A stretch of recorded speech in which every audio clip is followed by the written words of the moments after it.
ଚିକୁର ପ୍ରଥମ ଜନ୍ମଦିନ। ଚିକୁସ୍ first birthday. ଆଜି ଆମ ଚିକୁର ପ୍ରଥମ ଜନ୍ମଦିନ।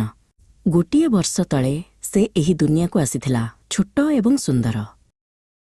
ଧୀରେ ଧୀରେ ଚିକୁ ବଡ଼ ହେଲା। ସେ ପ୍ରଥମ ଥର ପାଇଁ ହସିଲା। ତାର ହସ ସମସ୍ତଙ୍କ ମନରେ ଖୁସି ଭରିଦେଲା। ଚିକୁ ତାର ଛୋଟ ଛୋଟ ହାତ ଗୋଡ଼ ହଲାଇବା ଶିଖିଲା। ଦିନେ ସେ ଗଡ଼ିବା ଆରମ୍ଭ କଲା, ଏପଟୁ ସେପଟକୁ। ତାପରେ ସେ ବସିବା ଶିଖିଲା। ଚାରିଆଡ଼କୁ ଚାହିଁ ହସିଲା। ନୂଆ ନୂଆ ଜିନିଷ ଦେଖି ଖୁସି ହେଲା। ଚିକୁ ଆଣ୍ଠୁକୁଡ଼ିଆ ହୋଇ ଚାଲିବା ଆରମ୍ଭ କଲା। ଘରର ପ୍ରତିଟି କଣ ତା ପାଇଁ ଏକ ନୂଆ ଦୁନିଆ ଥିଲା।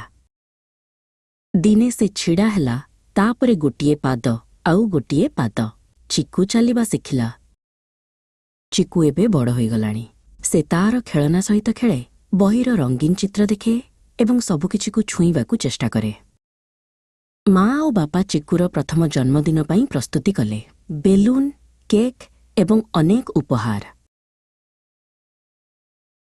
ସାଙ୍ଗମାନେ ଏବଂ ପରିବାର ଲୋକେ ଆସିଲେ। ସମସ୍ତେ ଚିକୁକୁ ଶୁଭେଚ୍ଛା ଜଣାଇଲେ। ଚିକୁ ବହୁତ ଖୁସି ଥିଲା।